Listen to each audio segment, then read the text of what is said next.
సలార్ చాలా డేస్కి first day show చూశాను. బాహుబలి తర్వాత ప్రభాస్కి ఒక మంచి కంబ్యాక్ అనే చెప్పాలి. ట్రైలర్లో చూపించినట్టే ఇది ఒక ఇద్దరు స్నేహితుల కథ. ఆడియన్స్ని ఈ పాయింట్ నుంచి ఎక్కడ కూడా డీవియేట్ అవ్వకుండా చూసుకున్నారు. ప్రశాంత్ నీల్ డైరెక్షన్కి వస్తే కనుక ప్రతి క్యారెక్టర్ డీటెయిలింగ్ అనేది చాలా బాగుంది. ప్రభాస్ స్క్రీన్ ప్రెజెన్స్ని ఎలివేట్ చేసిన విధానం అయితే అసలు మూవీకే హైలైట్. ప్రభాస్ డైలాగ్స్ చాలా తక్కువ ఉన్నా కూడా ఈ ఓవరాల్ మూవీలో ఆ కట్అవుట్కి బాస్ మనం అసలు పేపర్లు చింపేసేసి విజిల్స్ కొట్టేయచ్చు అంతే.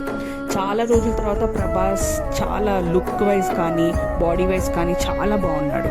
సో మనకి ఇంకా బ్యాక్గ్రౌండ్ స్కోర్కి వస్తే కనుక రవి బాసుర్ ఇచ్చిన స్కోర్ కూడా చాలా ప్లస్ అయింది మూవీకి. క్యారెక్టర్స్లోకి వస్తే ఎక్కువ మందితో ప్లాట్ ప్లాన్ చేసినా కూడా ఒక క్లారిటీతో కథ అనేది ముందుకు తీసుకెళ్ళాడు డైరెక్టర్. సో ఈ విషయంలో ప్రశాంత్ నీల్కి ప్లస్ పాయింటే.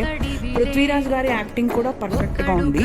శృతి హాసన్ రోల్కి వస్తే ఎక్కువ లేకపోయినా కూడా ఉన్నంతసేపు కూడా అంత ఎఫెక్టివ్ అనిపించలేదు నాకు.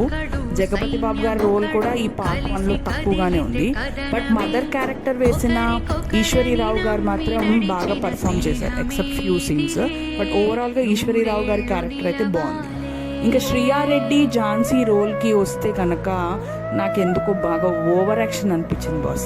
అనవసరంగా వాళ్ళిద్దరికి ఎలివేషన్ వచ్చిందేమో అనిపించింది, నాకైతే నచ్చలేదు.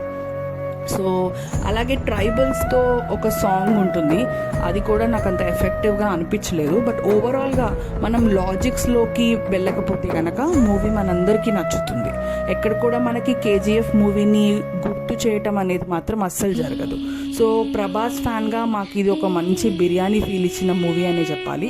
మీరు ఒకవేళ మూవీ చూస్తుంటే కనుక మీకు ఎలా అనిపించిందో కామెంట్ చేయండి. బాయ్, సియా.